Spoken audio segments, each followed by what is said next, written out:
Audio Jungle.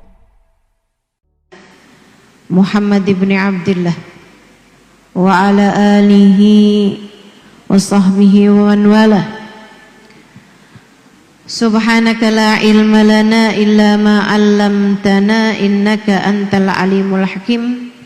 Rabbi shrah li sadri wa yassir li amri wahlul 'uqdatan min lisani yafqahu qawli. Amma ba'du.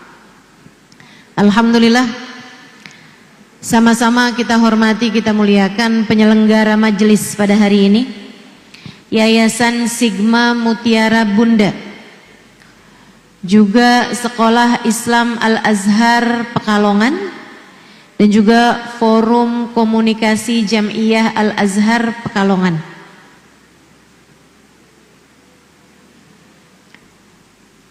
Dengan Ibu Ketua Yayasan, Ibu Tanti Sahroni, dan juga segenap jajaran pengurus Yayasan Sekolah Al-Azhar lainnya, kita doakan semoga semua yang telah terlibat hingga terlaksananya acara pada hari ini dipanjangkan umurnya, disehatkan badannya, dimudahkan urusannya, dikabulkan hajatnya, semakin dicinta Allah Subhanahu wa taala dan Rasulnya.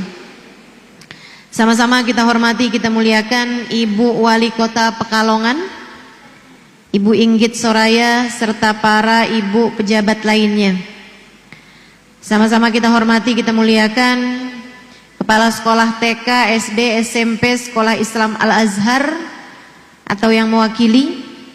Sama-sama kita hormati, kita doakan Hubabah Anisah Al-Kaf, Ustadzah Aisyah binti Qasim Baharun, serta Ustadzah Soraya Lidrus, dan juga seluruh panitia, baik dari orang tua murid Al-Azhar maupun dari Bidadari Bumi Pekalongan, serta Majelis Basyairul Khairat, Jajasan JSN, Majelis MRS, serta banyak pendukung lainnya.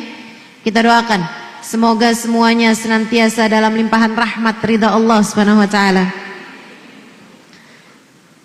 Tentu saja semua yang hadir di majelis ini, baik ibu-ibu, kakak-kakak, adik-adik, anak-anak, baik yang datang dari dekat maupun yang datang dari jauh, baik yang datang barusan terutama yang datang dari tadi, mudah-mudahan semuanya senantiasa dirahmati Allah, dicintai Allah, disayangi Rasulullah, disyafaati Rasulullah Muhammad sallallahu alaihi wasallam insyaallah. Amin ya rabbal alamin.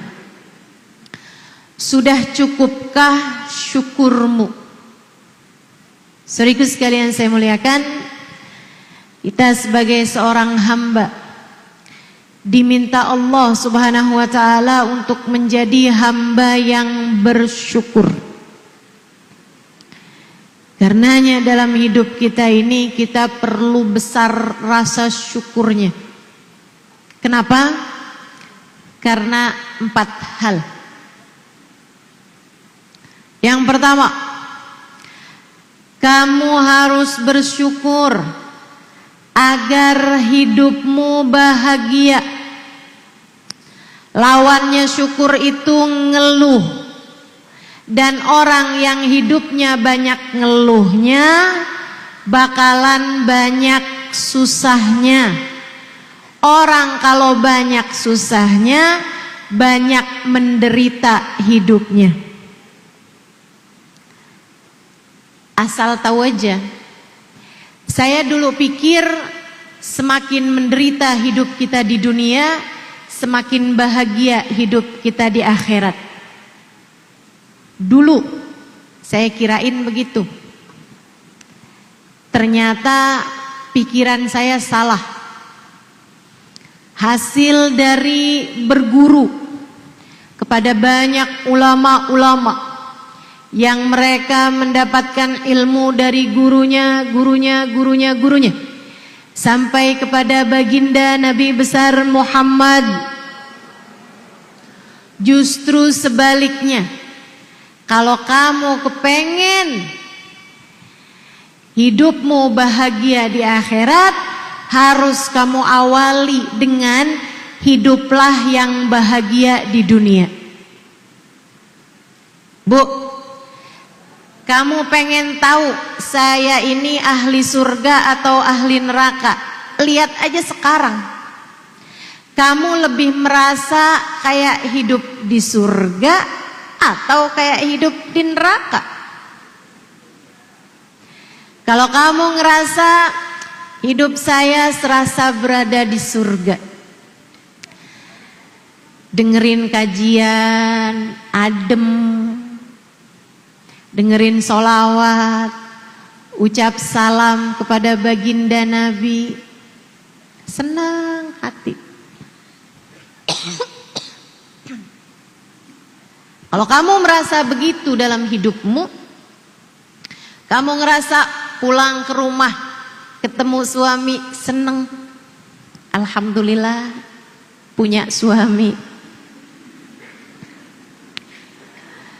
Ketemu anak-anak seneng, alhamdulillah ada anak. Ketemu saudara, sahabat seneng. Ketemu orang-orang di sekelilingmu, kamu bahagia.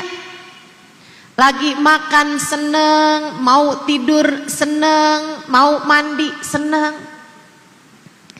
Kamu merasa bahwa hidupmu seolah-olah sudah berada di surga. Aku sampaikan kabar gembira untukmu bahwasanya rahmat Allah telah menerpamu. Itu adalah DP yang Allah Subhanahu wa taala bayarkan untukmu. Berasa hidup di surga sebelum surga pada nantinya. Tapi kalau kamu ngerasa hidup kamu nih udah kayak di neraka, ya ampun, siang-siang begini desek-desekan ngapain dah? Ini kok orang pada betah banget sih? Kapan sih ini selesainya? Saya diajakin temen aja nih, kalau enggak sih udah ogah datang kemari. Gelisah sepanjang majelis, rasanya pengen cepet-cepet keluar, gerah. Pulang ke rumah ngelihat suami pengen marah, ngelihat anak marah-marah, ngelihat saudara, ya ampun, kenapa dia tidak pernah menganggap saya sebagai saudaranya? Ngelihat tetangga, jahat banget sih dia. Kamu ngerasa hidupmu serasa berada di neraka? Kenapa semua orang membenci saya? Kemudian kenapa dia fitnah saya? Kenapa dia beginin saya? Kenapa dia nggak berbuat baik sama saya?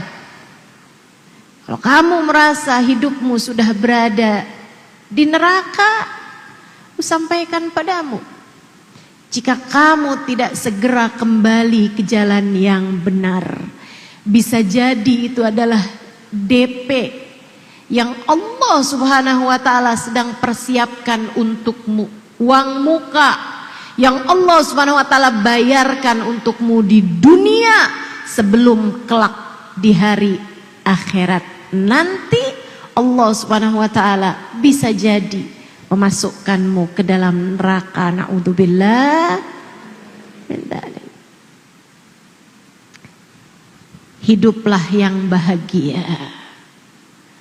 Allah ketika menyebutkan hamba-hamba tercinta di sisinya, menyebutkan tentang baginda kita Nabi besar Muhammad, menyebutkan tentang para sahabat-sahabat Nabi Muhammad, para wali-walinya Allah, para nabi-nabinya Allah, manusia-manusia paling berkualitas hidupnya di sisi Allah Subhanahu wa taala. Allah menyampaikan tentang mereka, a'udzubillahi minasyaitonir rajim.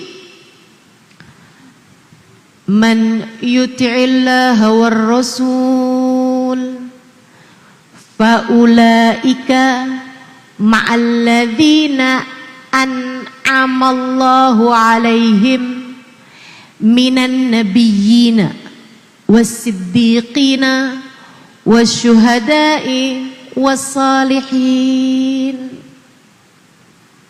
wa hasuna ulaika rafiqa dzalikal fadlu minallah wa kafa billahi alima. Kata Allah Subhanahu wa taala, orang yang taat kepada Allah dan taat kepada Rasulullah di akhirat nanti bakal dikumpulkan dengan para kekasih-kekasih Allah, dari para nabi, para wali, para ulama dan orang-orang soleh. Tapi ketika Allah menceritakan tentang minan nabiyyin wasiddiqin wasyuhada wassalihin, bahasa Allah bukan mereka orang yang paling taat, bukan. Bukan juga mereka orang yang paling berilmu, bukan. Tapi bahasa Allah ma'alladzina an'amallahu alaihim, orang yang dikasih hidupnya yang paling nikmat, orang yang hidupnya paling bahagia, orang yang dikasih kenikmatannya paling banyak. Artinya semakin banyak kamu merasakan kenikmatan di dunia, semakin bahagia kamu di dunia, merasa nikmat terus di dunianya, pertanda bahwa kamu adalah hamba tercinta di sisi Allah. Ustazah, tapi gimana kita mau bahagia ustazah? Duit kurang. Saya nggak punya kelebihan apa-apa selain berat badan.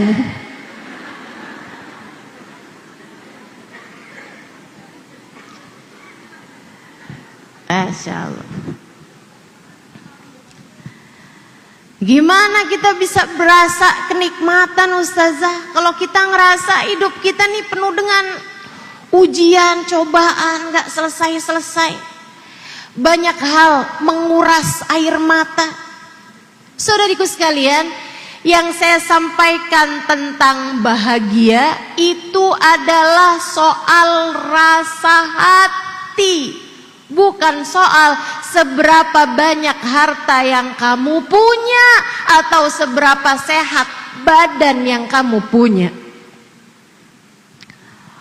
Orang sakit dan bahagia ada nggak kira-kira?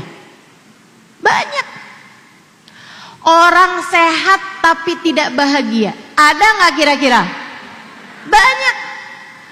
Orang miskin tapi bahagia ada nggak kira-kira? Banyak. Orang kaya tapi tidak bahagia ada nggak kira-kira? Banyak.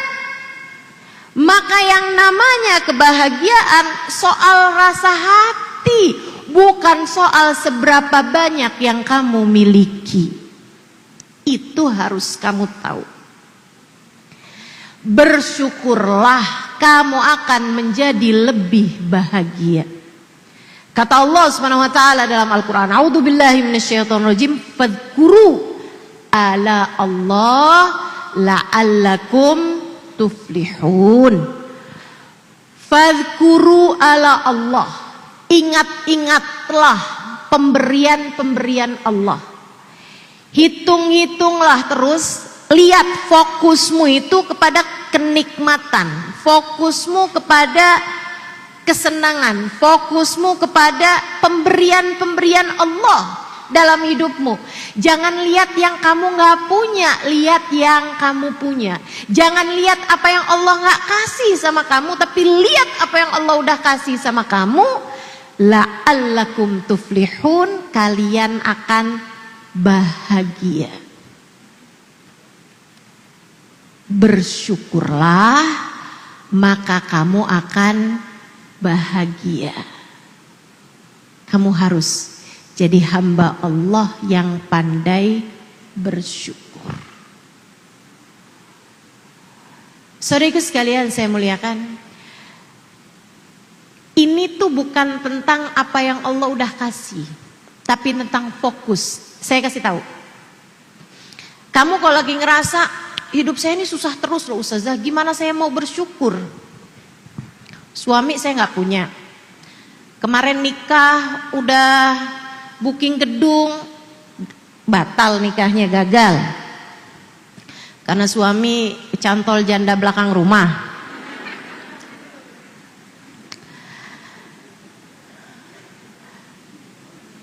Hidup susah Ustazah.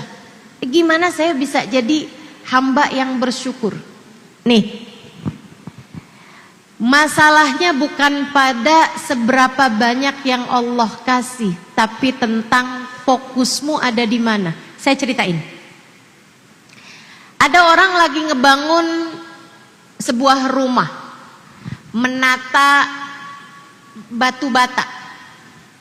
Rumahnya yang model nggak dipakein dinding, nggak dipakein, iya, batu bata disusun-susun gitu.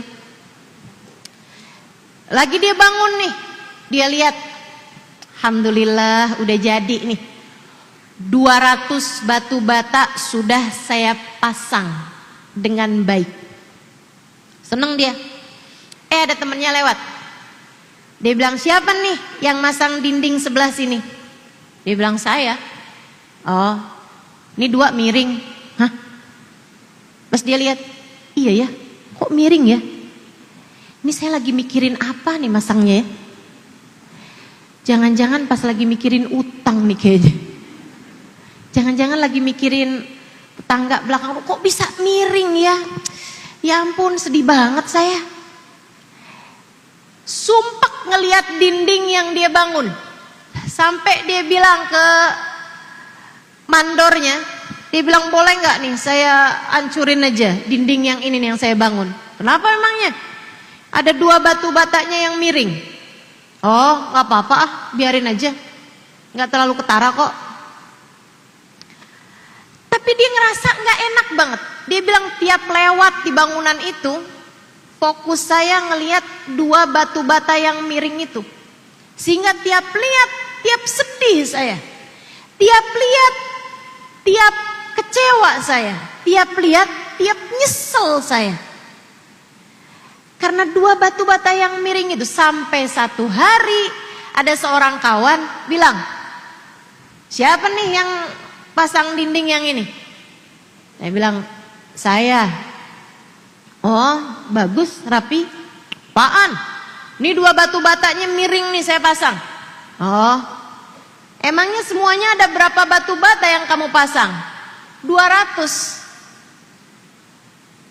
Yang miring berapa? 2. Berarti kamu sudah memasang 198 yang bagus. Dia bilang, iya ya, fokus saya kepada yang miring membuat saya lupa bahwa saya punya 198 yang benar. Itu yang sering terjadi dalam hidup kita. Kenapa kamu suka nggak syukur? Kenapa kamu bahkan sering ngeluh? Karena kamu fokus kepada kesusahan yang sedikit, sehingga kamu lupa bahwa kamu memiliki banyak kenikmatan yang Allah telah berikan untukmu.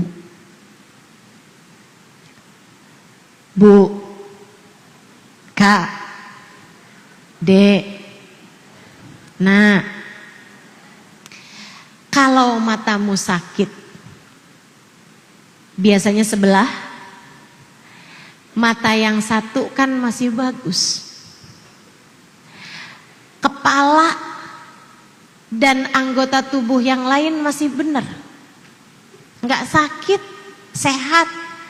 Tangan, kaki, perut, dada, limpa, jantung, usus, kulit, ginjal, empedu, pankreas, dan seluruh sel-sel dalam tubuh kamu, tulang dalam tubuh kamu, bukankah semuanya sedang sehat? Kenapa fokusmu kepada satu mata yang sedang sakit membuatmu lupa kepada puluhan bahkan ratusan anggota tubuhmu yang ada dalam dirimu itu yang sedang dalam keadaan baik-baik saja? Itu bikin kamu jadi orang yang enggak pandai bersyukur. Kalau kamu kepengen biar jadi orang yang bahagia, syukuri. Di saat kamu sakit mata, kamu bilang alhamdulillah, cuman mata yang sakit, itu pun juga hanya sebelah. Yang lain, mata yang lain masih bisa bagus, anggota tubuh yang lain semuanya juga sedang dalam keadaan baik-baik saja. Alhamdulillah, terima kasih ya Allah atas segala kebaikan dan pemberian yang telah Engkau berikan. Enak hidupmu kalau kayak gitu. Bersyukurlah agar kamu bahagia. Insya. Dulu ada seorang sahabat Nabi kita Muhammad sallallahu alaihi wasallam. Di masa kekhalifahan Sayyidina Umar bin Khattab, dia kena sakit. Bukan Sayyidina Umar, sahabat ini ya, saya lupa namanya, mohon maaf. Dia kena sakit di kakinya, mungkin saya kurang paham, mungkin kalau zaman sekarang kayak semacam sakit diabetes yang mengharuskan kakinya dipotong.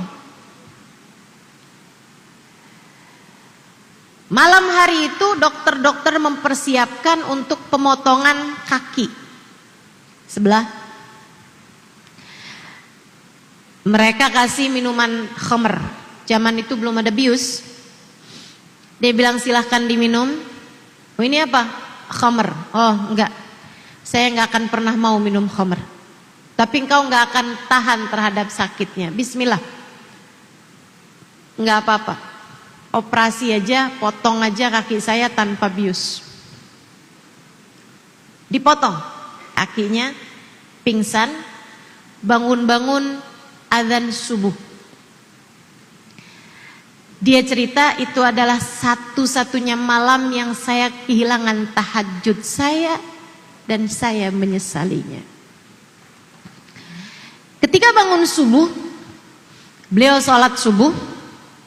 Habis selesai sholat subuh, beliau dikabarin bahwasanya anak laki-lakinya meninggal dunia. Dia punya anak laki-laki 2. Salah satu diantaranya meninggal dunia. Dia angkat tangannya. Dia bilang, ya Allah, telah Engkau berikan kepadaku 2 batang kaki. Telah Kau ambil 1 di sisimu ya Allah. Masih Engkau sisakan yang 1 lagi. Terima kasih ya Allah, tidak Engkau ambil dua-duanya, meskipun Engkau dapat melakukannya. Ya Allah, telah Engkau hadiahkan kepadaku 2 orang anak. Telah Kau ambil hari ini salah satu di antara keduanya, masih Engkau sisakan yang 1 lagi. Terima kasih ya Allah, Engkau tidak mengambil kedua-duanya meskipun Engkau mampu melakukannya. Terima kasih ya Allah atas apapun yang Kau ambil. Terima kasih ya Allah atas apapun yang Engkau sisakan. Hamba tercinta di sisi Allah, hidup mereka bahagia karena mereka selalu mampu mensyukuri setiap keadaan yang Allah Subhanahu wa taala berikan dalam kehidupan mereka. Karenanya, atas nama cinta kusampaikan padamu, belajarlah mensyukuri nikmat yang Allah SWT berikan dalam hidupmu. Belajarlah mensyukuri hidupmu. Belajarlah bersyukur atas apa yang datang dalam kehidupanmu. Dengan cara itu kamu akan menjadi hamba Allah yang bahagia. Insya Allah. Fokusnya jangan sama yang gak enaknya. Fokusnya sama yang enak-enaknya aja. Karena sesuatu tuh kalau mau dicari gak enaknya, gak enak. Ketemu aja pasti. Kalau mau dicari yang enaknya, ketemu aja pasti. Bahkan kepada matahari yang bersinar, kalau orang mau cari nggak enaknya, ya ampun, silau. Bahkan kepada bulan yang indah di waktu purnama, yang indah di waktu malam, orang melihatnya dan berkata, cahayanya nggak cukup buat menerangi malam. Kalau mau dicari yang nggak enak, bulan bintang aja punya kekurangan, bulan matahari aja punya kekurangan. Itu masalahnya. Masalahnya bukan kekurangannya matahari, masalahnya bukan kekurangannya rembulan, masalahnya yang kurang adalah kemampuanmu untuk mensyukuri nikmat yang datang dalam kehidupan. Panas banget ya, gerah. Hujan terus nih, jemuran gak kering. Anginnya kenceng banget, ya ampun. Rusak semuanya nih. Angin sepoi-sepoi banget, gak berasa. Semuanya salah bagimu. Bukan masalah apa yang terjadi, masalahnya ada pada caramu fokus. Suami saya nggak cakep. Ada yang suaminya cakep, iya sih cakep, tapi nggak kaya. Ada yang cakep dan kaya, tapi nggak setia. Ada yang cakep, kaya dan setia, tapi dia nggak taat, ibadahnya nggak soleh. Ada yang taat, cakep, kaya, setia pula, tapi dia sakit-sakitan. Ada aja. Kalau mau dicari kekurangannya, nggak akan pernah selesai-selesai. Masalahnya ada pada bagaimana fokusmu melihat hidupmu. Ingat apa yang Allah pesankan, fadhkuru ala Allah la'allakum tuflihun. Fokusmu, lihatmu kepada kenikmatan-kenikmatan yang Allah berikan. Dengan cara itu kalian akan menjadi hamba yang bahagia. Syukuri apa yang ada hingga hatimu selalu bahagia. Insya Allah. Yang kedua, kenapa kita perlu bersyukur? Yang pertama tadi, agar hidupmu bahagia. Yang kedua, kenapa kita perlu bersyukur? Karena nikmat yang Allah beri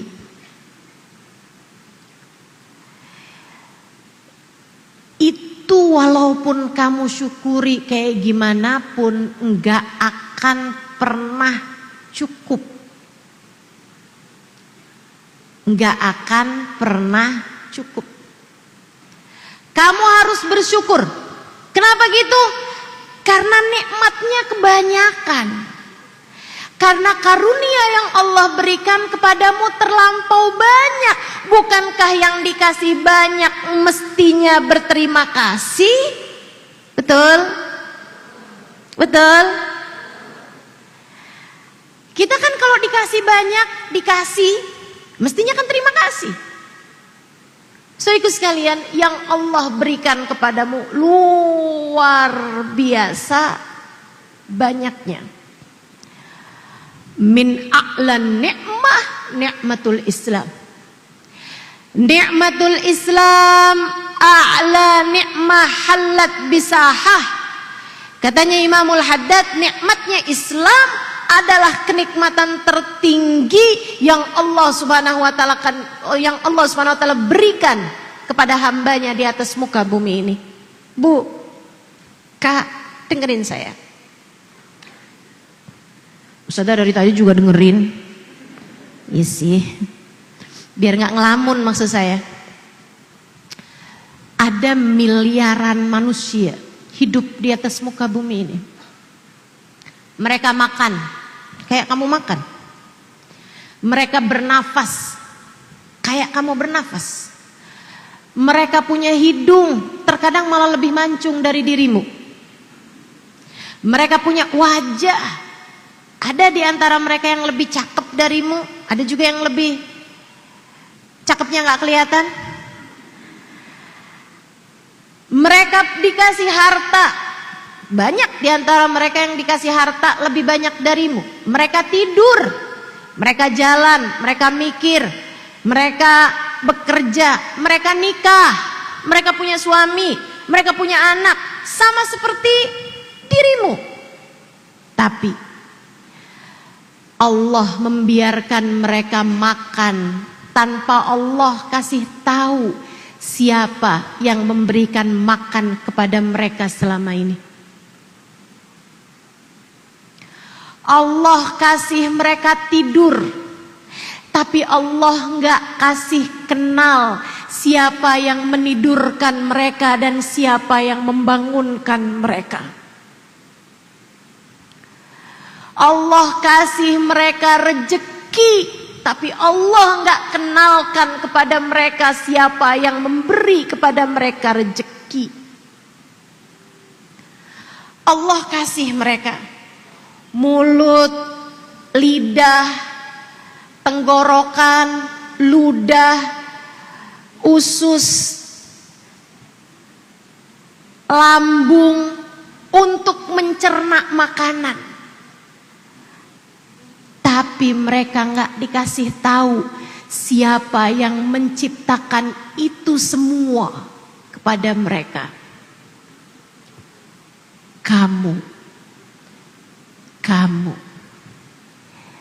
Kamu dikasih makan dan kamu paham. Kamu diberitahu, alhamdulillahilladzi at'amani wa saqani min ghairi haulin minni wala quwwah. Ya Allah, makasih Engkau udah kasih saya makan. Makasih Engkau udah kasih saya minum tanpa ada upaya dan ikhtiarku yang berarti untuk mendatangkan makanan dan minuman ini. Kamu tidur dan sebelum tidur kamu bilang, Bismillahilladzi Allahumma Bismikallahumma ahya wa bismika. Engkau ya Allah yang menghidupkan, Engkau ya Allah yang mematikan. Atau kalau ikut doanya Nabi Muhammad, Bismika Rabbi wada'tu jambi wa bismika arfa'uh. Allahumma in arsalta nafsi farhamha. Allahumma in amsakta nafsi farhamha wa in arsaltaha fahfadha bima tahfadh bihi ibadaka salihin. Ya Allah,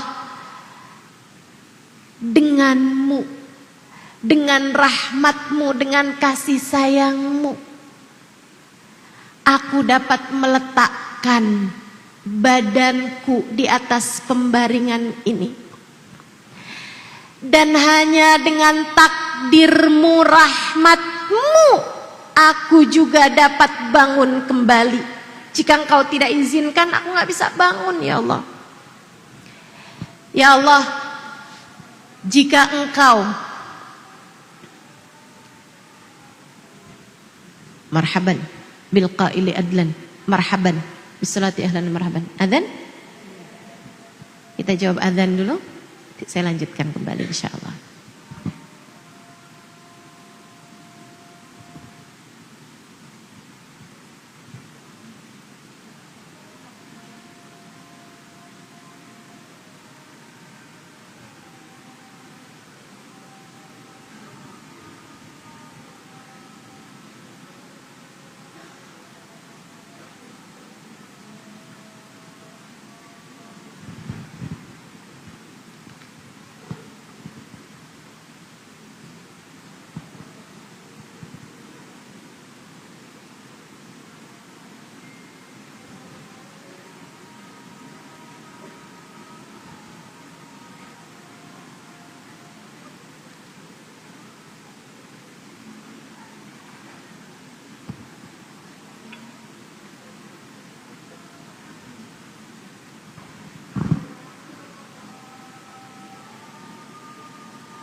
La haula wala quwwata illa billah.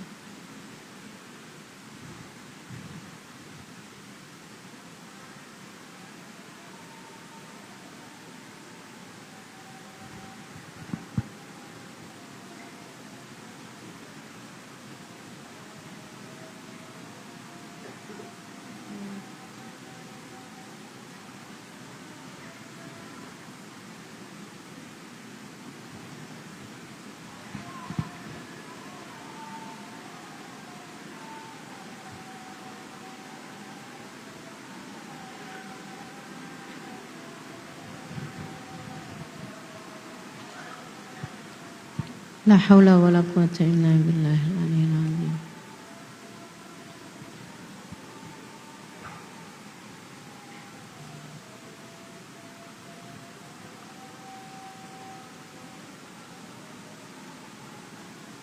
Allahu akbar, Allahu akbar.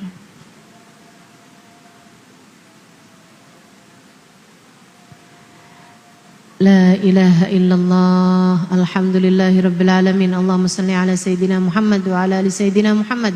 Allahumma rabba hadhihi ad-da'wati at-tammah was-salatil qa'imah ati sayyidina Muhammadin al-wasilata wal fadilah wasyaraf wad darajatal aliyata rafi'ah wa batul maqamal mahmud alladhi wa'atta innaka la tukhliful mi'ad ya arhamar rahimin. Rabbi ighfirli wa li walidayya, Rabbi ighfirli wa li walidayya, Rabbi ighfirli wa li walidayya, Rabbi ighfirli wa li walidayya, Rabbi ighfirli wa li walidayya warhamhuma kama rabbayani saghira. Wa sallallahu ala sayyidina Muhammadin wa alihi wasallam walhamdulillahi rabbil alamin. Bismika rabbi wada'tu jambi wa bismika arfa'uh. Allahumma in amsakta nafsi farhamha. Ya Allah, jika engkau nahan roh saya enggak dibalikin lagi, artinya saya mati, ya Allah sayangi saya. Wa in arsaltaha, kalau engkau balikin lagi ruh saya kembali ke badan saya bisa hidup lagi ya Allah, bangun lagi besok pagi. Fahfadha bima tahfadh bihi ibadakas salihin. Ya Allah, jaga saya seperti engkau telah menjaga hamba-hambamu yang saleh. Tuh, tidur kita paham, yang bikin tidur kita Allah, yang bangunkan kita di waktu pagi juga Allah. Begitu kita bangun, alhamdulillahilladzi ahyana ba'dama amatana wa ilaihin nusyur. Ya Allah, makasih udah dihidupin lagi. Sebenarnya sebelumnya saya mati, kayak nggak sadar apa-apa kan kita kalau tidur. Alhamdulillah ya Allah, makasih ya Allah. Habis itu kita ditakdir sholat, ditakdir zikir.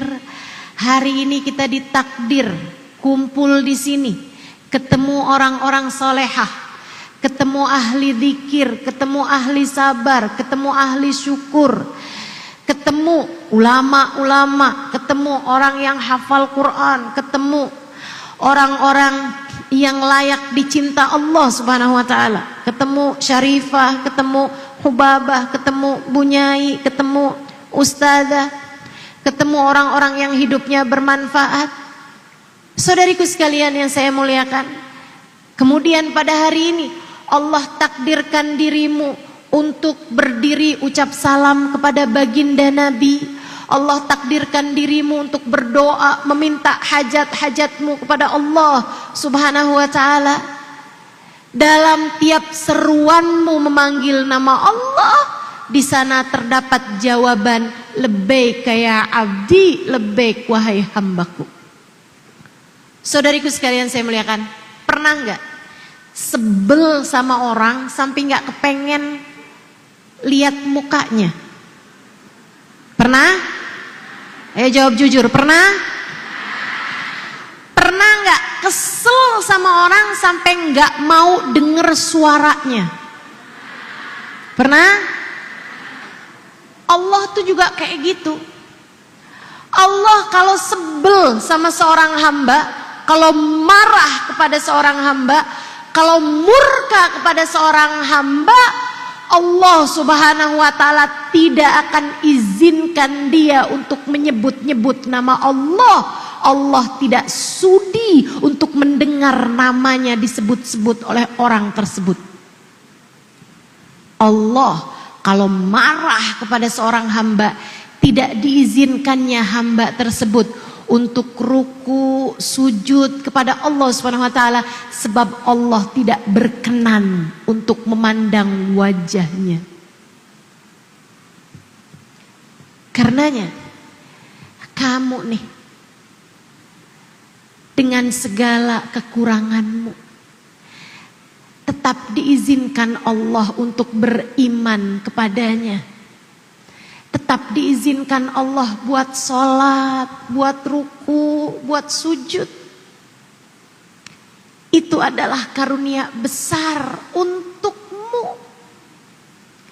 Kita nih, bukan yang paling cantik, bukan yang paling pinter, bukan yang paling baik, tapi Allah izinkan kita untuk sebut-sebut namanya. Allah izinkan kita untuk ruku sujud hanya padanya.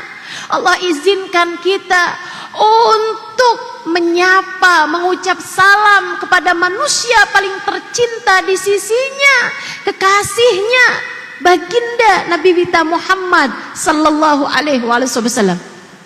Saudaraku sekalian saya muliakan, kamu kalau punya anak paling kamu sayangi, kamu kira-kira bolehin nggak ada preman, ada berandalan deketin anak kamu tersebut? Nggak boleh. Oh, kita jagain. Allah kayak gitu. Allah cinta kepada Nabi Muhammad. Tidak pernah Allah mencintai satu makhluk lebih daripada cintanya kepada baginda kita Nabi besar Muhammad. Allah tidak izinkan Nabi Muhammad didekati atau mendekati selain orang-orang yang Allah Subhanahu wa taala inginkan. Alhamdulillah, kita menjadi salah satu di antaranya. Kita dibolehin ucap salam, baca sholawat kepada Nabi Muhammad. Kita dibolehin buat punya rasa cinta sama Nabi Muhammad, kangen sama Nabi Muhammad. Karena Allah pun juga cinta pada kita. Alhamdulillah. Nikmat Allah kepada kita begitu besarnya. Jangan sampai sedikit kesusahan, sedikit air mata, sedikit kesedihan membuatmu berpaling dari mensyukuri nikmat yang telah Allah Subhanahu wa taala berikan kepadamu. Bu, indahnya hidayah Allah luar biasa. Nikmatnya, rahmatnya Allah luar biasa. Beberapa waktu lalu, setahun lalu, di bulan kayak gini nih, saya pergi ke Jepang. Ngapain Ustazah? Menurutmu? Jadi TKW ya Ustazah? Boleh lah ya. Tenaga kerja wanita. Tapi kerjanya buat Allah insya Allah. Ada satu majelis di daerah Osaka kalau saya nggak salah ingat, atau Kyoto gitu. Habis selesai saya buat majelis, saya ke ruang istirahat sebentar. Buat sholat, buat makan. Ada satu perempuan samperin saya terus bilang, Ustazah, ada orang Jepang, asli Jepang, pengen masuk Islam. Atau pengen belajar Islam. Ustazah, ada orang Jepang pengen belajar Islam. Ustazah mau temuin dia nggak? Boleh, saya bilang. Asalkan ada penterjemahnya. Karena saya nggak bisa bahasa Jepang, dia juga nggak bisa bahasa Indonesia tentu saja. Kami pun ngobrol, dia ada nanya-nanya beberapa permasalahan. Dia cerita, dia tertarik sama Islam. Saya tanya kenapa gitu. Dia bilang orang Islam baik-baik tanpa pamrih. Nih, dengerin. Kita nih dikasih sama Allah kenikmatan luar biasa. Orang selain daripada kita melihat kita seperti itu. Dia bilang orang Islam itu baik tanpa pamrih. Kami orang Jepang, kami akan berbuat baik kepada yang kami kira akan membalas kebaikan kami. Tapi saya punya teman, dia seorang perawat, teman-temannya banyak juga perawat. Dia bilang, dan banyak orang Indonesia Muslim. Teman saya tuh yang orang-orang Indonesia seneng banget ngasih sama saya. Padahal saya nggak pernah ngasih dia. Sayang sama saya, padahal saya biasa aja sama dia gitu. Baik banget sama saya di saat saya nggak kayak gitu. Sampai satu hari saya bilang sama dia, kamu kok baik banget sih sama saya? Padahal kan saya nggak pernah baik sama kamu. Kenapa kamu begitu? Dia bilang, karena kebaikan saya pasti akan dibalas. Sama siapa? Sama Allah Subhanahu wa taala. Di dunia ataupun di akhirat. Oh. Dia pun akhirnya jadi tertarik. Saya kepengen dong jadi orang yang bisa berbuat baik tanpa memikirkan balasan, tanpa pamrih. Mulailah dia belajar Islam. Sampai akhirnya saya kasih tahu sama dia, kalau kamu udah seperti itu, kamu syahadat aja. Kamu yakin gak Allah Tuhan kamu? Iya. Kamu yakin gak bahwa Nabi Muhammad tuh benar? Iya. Ya udah masuk Islam aja. Tapi saya kan kalau masuk Islam, orang tua saya pasti nggak mau. Dan Islam kan juga mengajarkan kita untuk bakti sama orang tua. Saya bilang sama dia, kalau gitu kamu masuk Islam aja, kamu nggak usah kasih tahu orang tua. Hati kamu meyakini, lisan kamu bersyahadat, selebihnya orang tua nggak usah tahu. Tapi kamu harus memperbaiki akhlak kamu kepada orang tua. Di saat orang tua kamu nanti tahu bahwa kamu telah masuk Islam, kamu hanya perlu bilang sama orang tua kamu bahwa Mama, Papa, saya udah Islam dari setahun yang lalu atau mungkin 2 tahun, 3 tahun yang lalu, dan bukankah saya tidak pernah berubah? Saya akan tetap mencintaimu, saya akan tetap menyayangimu, sebab Islam pun mengajarkan saya untuk berbuat itu. Jadi orang tua kamu gak merasa takut kehilangan anaknya dengan dia masuk Islam. Boleh begitu? Saya bilang boleh, tentu saja. Islam adalah soal keyakinan. Dia bilang, kalau gitu saya masuk Islam. Ayo, saya talqin syahadat. Dia bilang gak mau saya. Kenapa gitu? Karena saya udah janji sama teman-teman saya, kalau satu hari nanti saya syahadat, saya mau di depan mereka, teman-teman saya yang Islam itu, dan mereka sekarang gak lagi barengan sama saya. Saya bilang sama dia, gak apa-apa kamu syahadat sekarang, nanti di hadapan kamu, teman-teman kamu juga syahadat kembali. Boleh begitu? Saya bilang boleh, tentu saja. Dia pun akhirnya saya talkinkan syahadat. Yang saya mau ceritakan sama kamu, dengan mata kepala saya sendiri, dengan kedua mata kepala saya sendiri, abis saya syahadatin, anak ini lompat-lompat,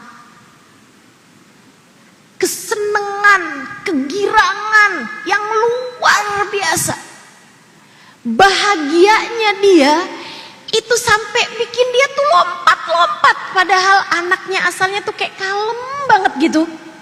Saya sampai ngelihatnya, subhanallah, rahmat Allah ketika turun di hati seorang hamba, hidayah Allah ketika turun di hati seorang hamba, rasa bahagianya luar biasa.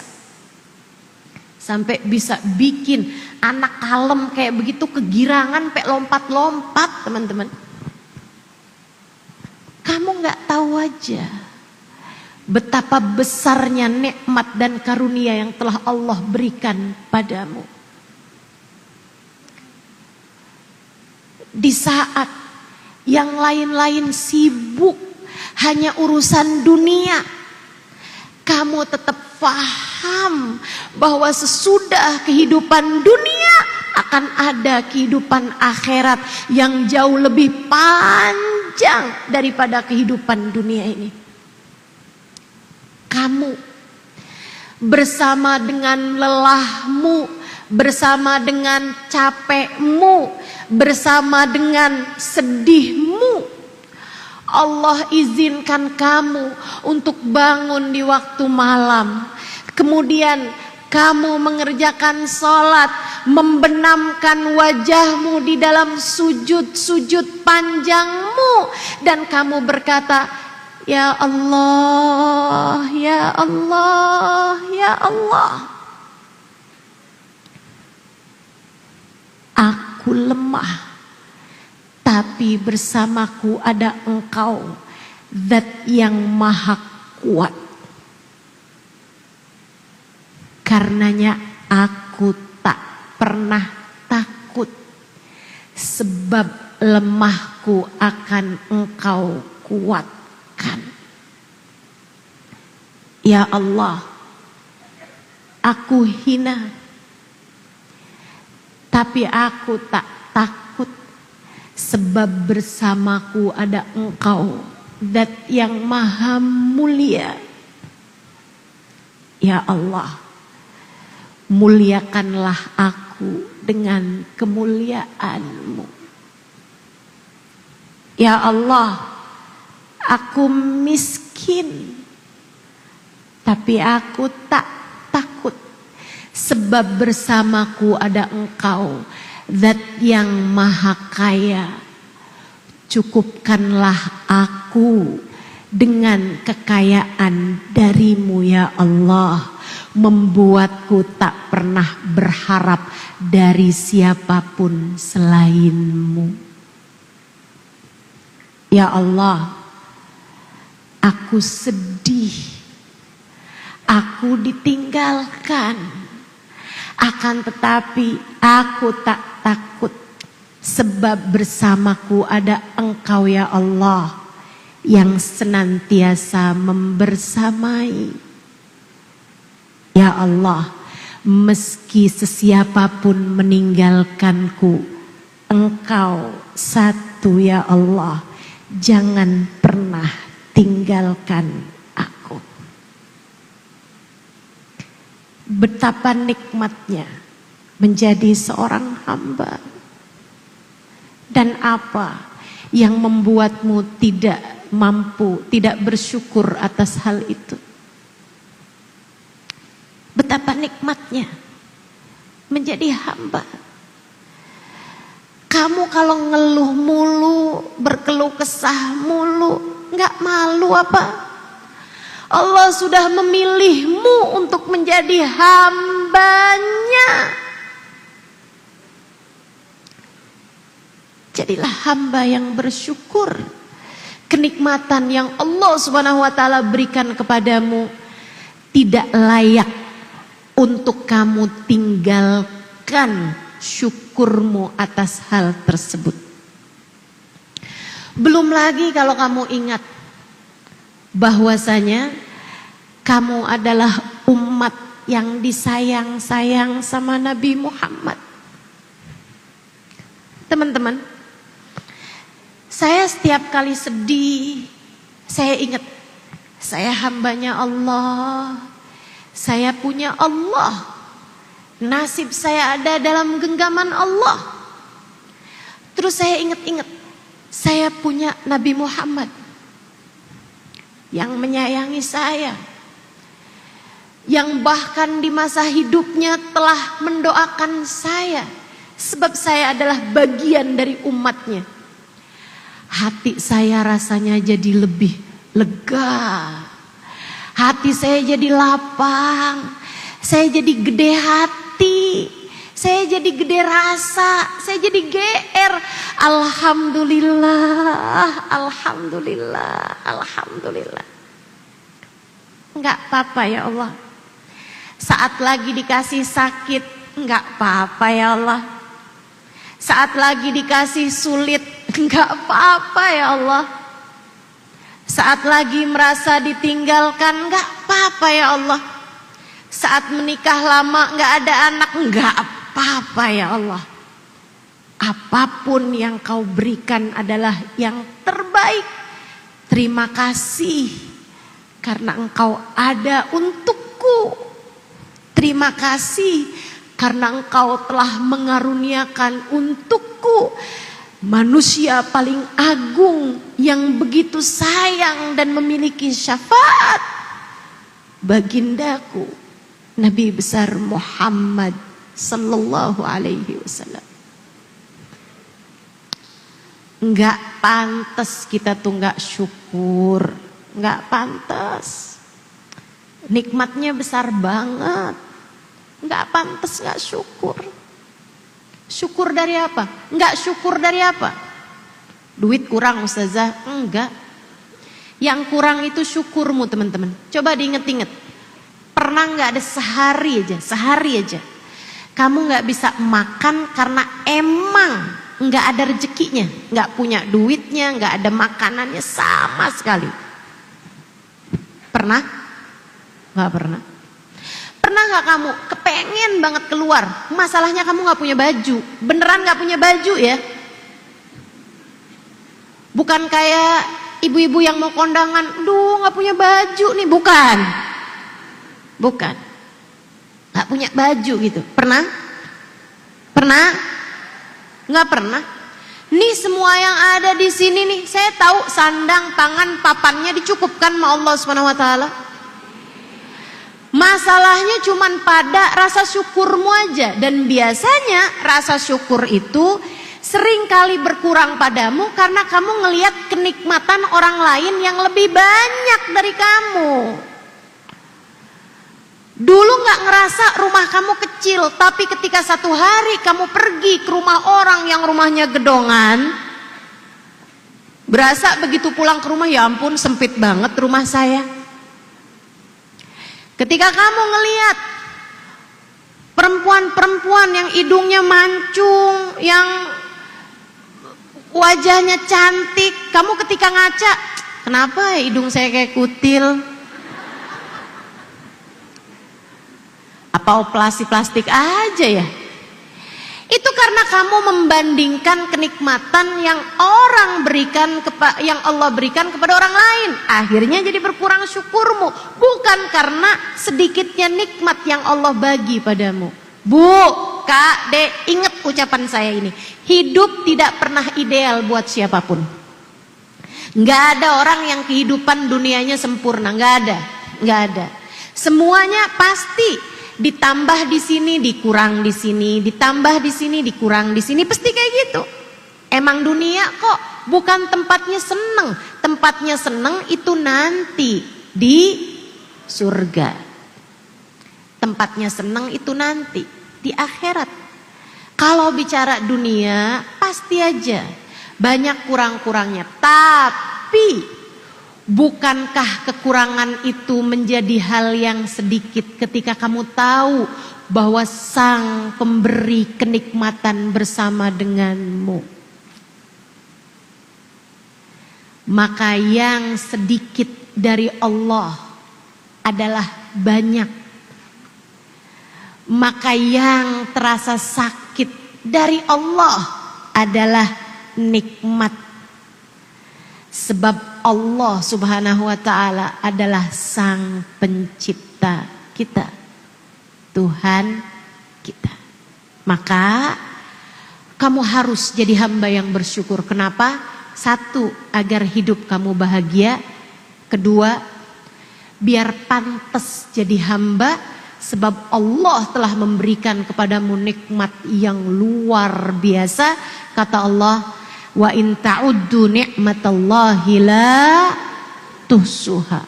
Kalau kamu hitung-hitung nikmatnya Allah, nggak akan pernah kamu mampu menghitungnya. Yang ketiga, kenapa kita harus jadi hamba yang bersyukur? Sebab kalau kamu syukuri, Allah tambahi. Nih, poin, dengerin. Kenapa ya orang kaya makin kaya, orang miskin makin miskin, orang pinter makin pinter, orang soleh makin soleh? Kamu tahu kenapa? Sebab mereka mensyukuri hal tersebut. Sebab mereka menghargai hal tersebut. Makanya yang kaya tambah kaya, mereka menghargai kekayaannya, maka Allah pun tambahi. Kenapa orang pinter tambah pinter? Karena mereka menghargai ilmunya, sehingga Allah Subhanahu wa ta'ala tambahi. Kenapa orang soleh tambah soleh? Karena mereka mensyukuri setiap hidayah, setiap kebaikan yang Allah Subhanahu wa ta'ala berikan, sehingga keadaan mereka tambah soleh, tambah soleh, tambah soleh. Kenapa orang miskin tambah miskin? Karena mereka menghargai kemiskinannya dengan cara berkeluh kesah aja terus-terusan. Hidup kok susah banget ya. Maka akhirnya Allah tambahin kemiskinannya, Allah tambahin kemiskinannya, sebab dia menganggap kemiskinannya tersebut adalah sesuatu hal yang begitu besar, sehingga dia ungkit-ungkit terus. Allah pun kemudian menambahkan kemiskinan, tambah kemiskinan, tambah kemiskinan. Begitu.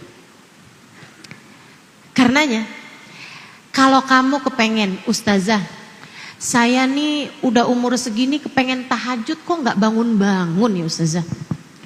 Udah hidupin alarm, alarmnya sampai per 10 menit. Per 10 menit itu pula lah saya matiin alarm. Saya kadang kebangun ustazah di waktu malam, kebelet pipis. Tapi saya kamar mandi pipis doang. Habis itu balik tarik selimut lagi, sih tidur lagi ustazah. Kenapa ya ustazah? Saya kasih tahu. Kalau kamu kepengen bisa bangun di waktu malam, gini. Sebelum tidur doa, baca Bismillahirrahmanirrahim 21 kali. Baca akhir surat Kahfi, ayat terakhir, ayat paling terakhir dari surat Kahfi. Sekali aja nggak apa-apa. Habis itu kemudian kamu bilang sama Allah, ya Allah, bangunin saya ya Allah di jam yang kamu inginkan itu. Kemudian tidur sambil bertaubat kepada Allah, Allah ampuni dosa saya dan lain sebagainya. Usahakan tidur dalam keadaan ingat pada Allah Subhanahu wa taala. Pasang alarm, insya Allah Allah bangunin. Nanti kamu kalau bangun, paksakan buat tahajud. Kalau kamu habis selesai tahajud, sujud syukurlah. Sujud syukurlah. Kamu bilang dalam sujudmu dalam hati, gak usah kamu lafalkan. Karena sujud itu kan bagian dari sholat. Sholat gak boleh pakai bahasa selain bahasa Arab, selain bahasanya Nabi Muhammad SAW.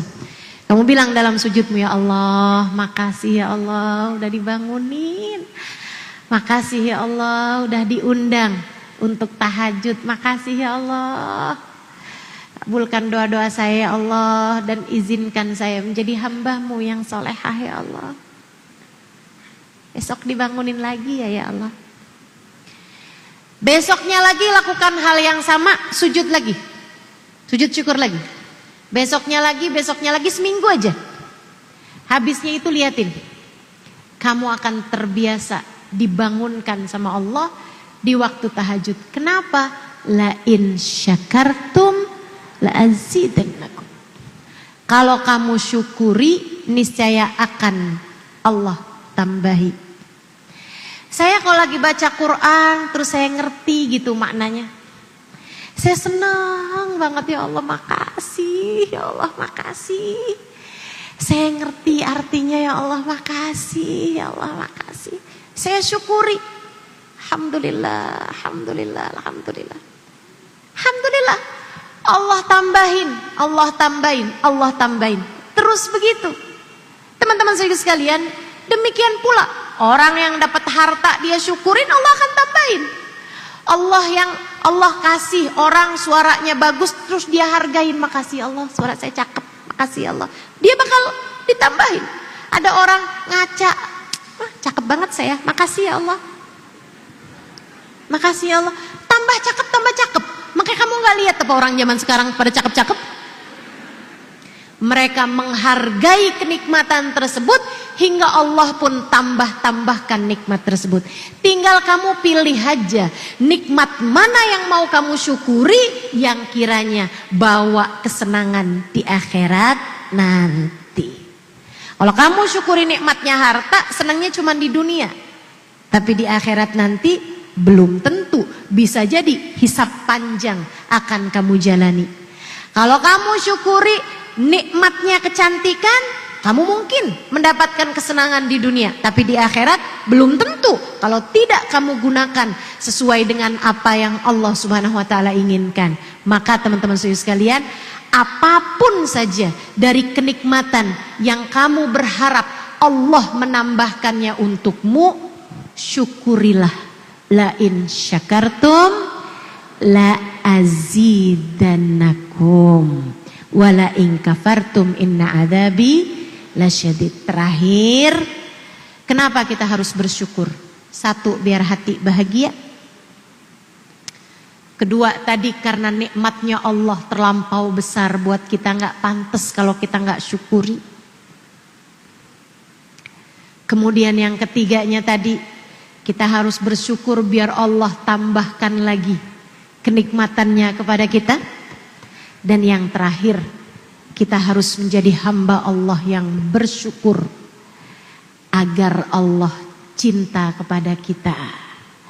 Sebab Allah cinta kepada hamba-hambanya yang pandai bersyukur.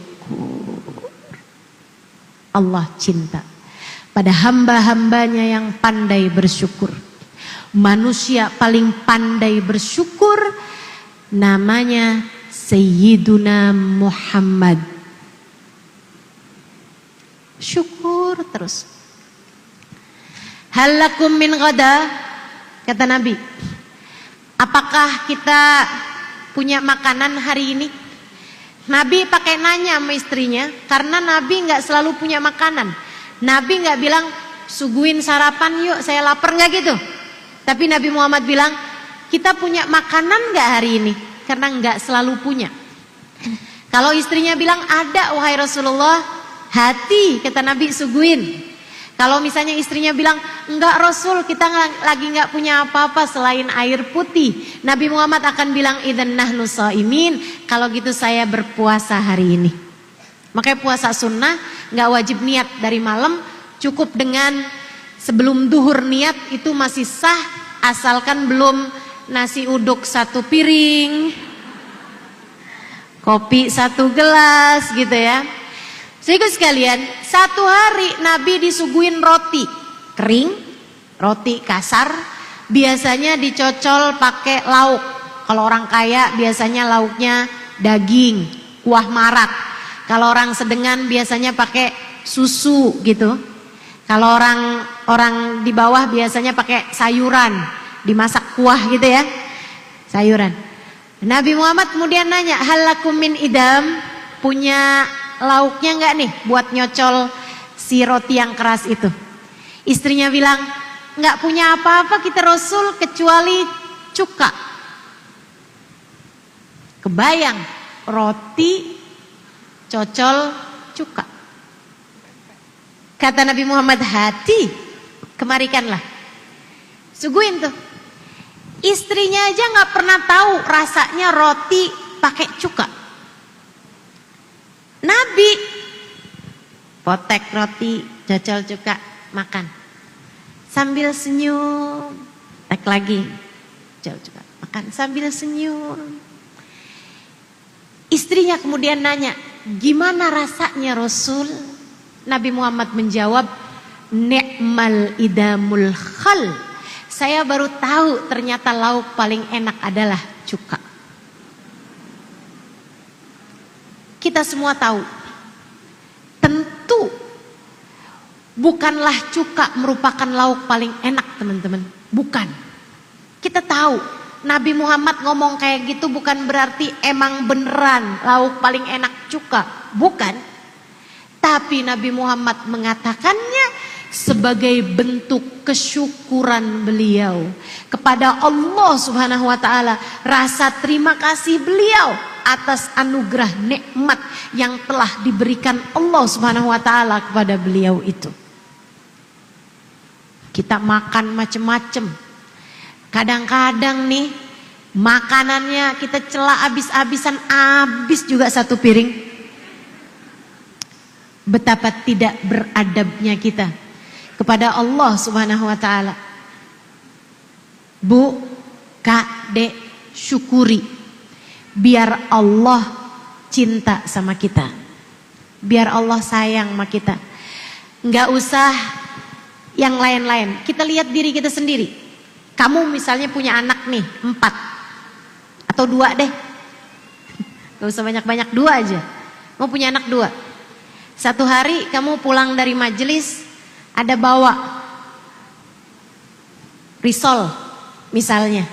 Pulang dari majelis nih ada kuenya. Kamu pikir, wah nih anak saya suka nih. Mungkin, anak saya mungkin suka. Ya udah dah, gak usah saya makan, saya kasihin anak saya. Kamu bawa pulang. Kemudian kamu kasih risol 1 kepada anak yang 1, risol 1 lagi kepada anak yang 1 lagi. Yang 1 bilang, apaan mah? Mama nih pulang dari majelis, aku dibawainnya risol doang. Wah mama nih, gak enak. Gak suka saya. Yang 1 lagi bilang, mama bawain risol mah. Mama inget sama saya. Makasih ya mah ya, dimakan. Ih enak mah. Ya ampun ini risol paling enak yang pernah saya makan. Bu, kalau 1 hari nanti kamu lihat risol lagi, siapa yang akan kamu bawain? Anak kamu yang kedua bukan? Kalau kamu lihat makanan lagi dimanapun, pasti yang kebayang adalah kamu akan memberikannya kepada anak yang kedua. Dan betapa hati kamu pasti akan cinta kepada seseorang yang selalu berterima kasih kepadamu. Maka jadilah seseorang yang pandai berterima kasih kepada Allah Subhanahu wa taala, biar Allah tambah cinta. Insya Allah. Biar nanti di hari akhirat kita ada dalam barisan manusia paling berterima kasih. Baginda kita Nabi besar Muhammad sallallahu alaihi wa ala alihi wasallam. Biar kita dibahagiakan Allah di dunia, dibahagiakan Allah saat sakaratul maut, dibahagiakan Allah di dalam alam kubur, dibahagiakan Allah di padang mahsyar. Kita jadi seseorang yang pandai berterima kasih, kita jadi seseorang yang pandai bersyukur, kita hidup dalam bahagia dimanapun saja kita berada atas anugerah yang telah Allah SWT berikan kepada kita. Ala hadhihi niyah wa bikulli niyatin salihah jami'ah syamilah. Saya serius mendoakanmu. Semoga Allah Subhanahu wa taala meletakkan rasa syukur dalam hatimu. Saya serius mendoakan kita semua. Semoga menjadi hamba-hamba yang pandai berterima kasih. Ala hadhihi niyah wa bikulli niyatin salihah jami'ah syamilah ila hadratin Nabi Muhammad sallallahu alaihi wa ala alihi wa sahbihi wasallam. Al-Fatihah.